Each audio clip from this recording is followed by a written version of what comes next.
मतदानाच्या अखेरच्या टप्प्यात राडा।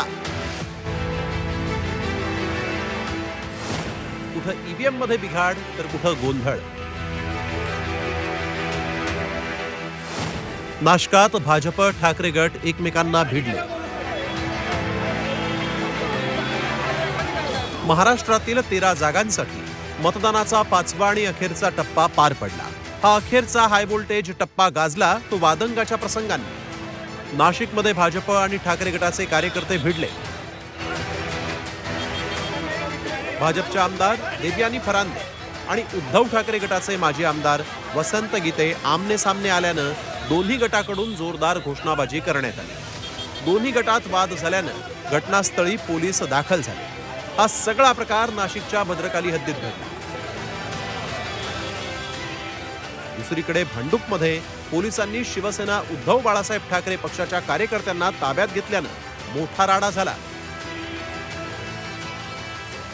मतदान केंद्रावर ईव्हीएम मशीनचा डेमो ठेवल्यानं पोलिसांनी ही कारवाई केली। पोलिसांच्या या कारवाईमुळे आमदार सुनील राऊत यांनी संताप व्यक्त केला।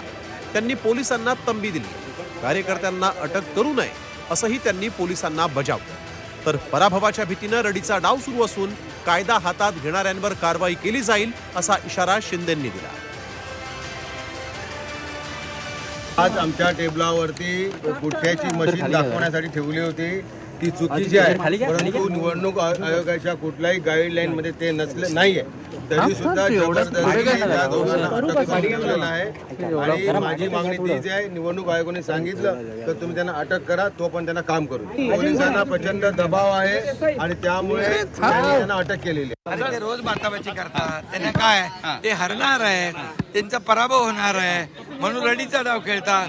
आम्ही रडीचा डाव खेळणार नाही। आम्ही लोकांना मतदानापर्यंत मतदान करायला घेऊन जाणार। हा रडीचा डाव त्यांना पराभव दिसू लागलाय, त्यामुळे हे सगळं चालू आहे। तिकडे ओशिवाऱ्यामध्येही भाजप आणि ठाकरे गटामध्ये वाद झाला। भाजपचा झेंडा असलेली गाडी मतदान केंद्रावर नेल्याचा आरोप ठाकरे गटानं केल्यानं खळबळ उडाली। अनेक ठिकाणी ईव्हीएम बंद पडल्याच्या तक्रारी देखील समोर आल्या। भर उन्हात रांगेत उभं राहावं लागत असल्यामुळे नागरिकांचा संताप झाल्याच्या घटनाही घडल्या। मोदी सरकार त्यांच्या पराभवाच्या भीतीने निवडणूक आयोगाचा वापर मी मुद्दामून सांगतो की घरगड्यासारखा करतोय, पक्षपातीपणा करतो आहे। दप्तर दिरंगाई ज्याला म्हणतात तशी दिरंगाई ही मतं नोंदवताना केली जाते।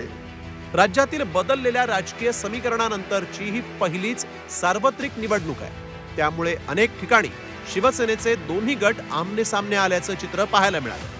आता निकालात कोण बाजी मारणार हे पाहणं महत्त्वाचं। ब्युरो रिपोर्ट, झी 24 तास।